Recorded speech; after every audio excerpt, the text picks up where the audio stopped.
Welcome back to our channel. நம்ம இப்போ ஒரு சின்ன பையனுடைய கதையை தான் பார்க்க போகிறோம். அவனுடைய பேர் ராபின். அவன் ரொம்ப திறமைசாலி.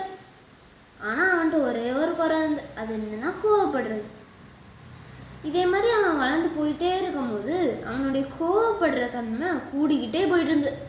இதை அவங்க அம்மா பார்த்து ஒரு ஐடியா போட்டாங்க. அவங்க அம்மா ராபினை கூப்பிட்டு அவன் கையில் 3 திங்ஸ் கொடுத்தாங்க.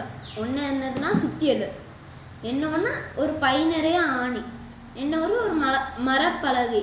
இது 3ஐயும் கொடுத்துட்டு அவங்க அம்மா என்ன சொன்னாங்கன்னா, இப்போது உனக்கு கோவம் வரும்போது தான் நீ இந்த சுத்தியலையும் ஆணியையும் எடுத்து இந்த மரப்பலகையில் அடிக்க, அப்படின்னு உன் கோவம் அடங்குறது வரை அப்படி பண்ணுற. அவன் அவங்க அம்மாவுக்கு ரொம்ப ஒபீடியன்ட்னால அவனை ஓகேன்னு சொல்லிட்டு போகிறான். அந்த நாள் அவன் பக்கத்து வீட்டுக்காரங்கிட்ட ஒரு சின்ன சண்டை.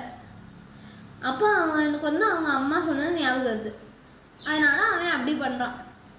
அவன் அப்படின்னு அன்னைக்கு 29 ஆணி அடிச்சிட்டான். அவனுக்கு என்னடா இது இவ்வளோ ஆணி அடிச்சிட்டோம் அப்படின்னு அவன் இருக்கான். அதுக்கு பிறகு அவன் கொஞ்ச நாள் கழியுது. அவன் கொஞ்சம் கொஞ்சமாக குறைச்சிக்கிட்டே வரான்.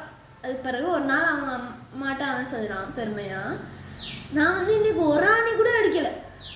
அதுக்கு அவங்க அம்மா சொல்கிறாங்க, நீ கோவப்படாமல் எப்போலாம் இருக்கியோ அப்போலாம் ஒவ்வொரு ஆணியும் எடு.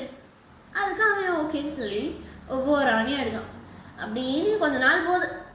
அதுக்கு பிறகு மறுபடியும் அவன் அவங்க அம்மாட்ட சொல்கிறான், அம்மா நான் எல்லா ஆணியுமே அவுத்துட்டேன்.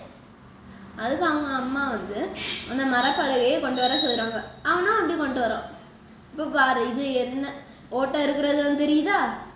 இதே மாதிரி தான் இது எவ்வளோ வருஷம் ஆனாலுமே இந்த ஓட்டெல்லாம் சரியே ஆகாது.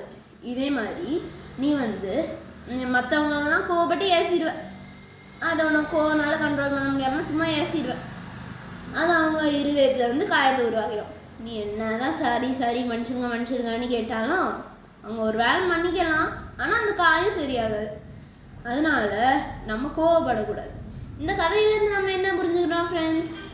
நம்ம கோவத்தை அடக்கி மற்றவங்க மேலே கோவப்படாமல் இருக்கணும். கோவப்பட்டால் அதோடைய விளைவு அழிவு. Bye friends.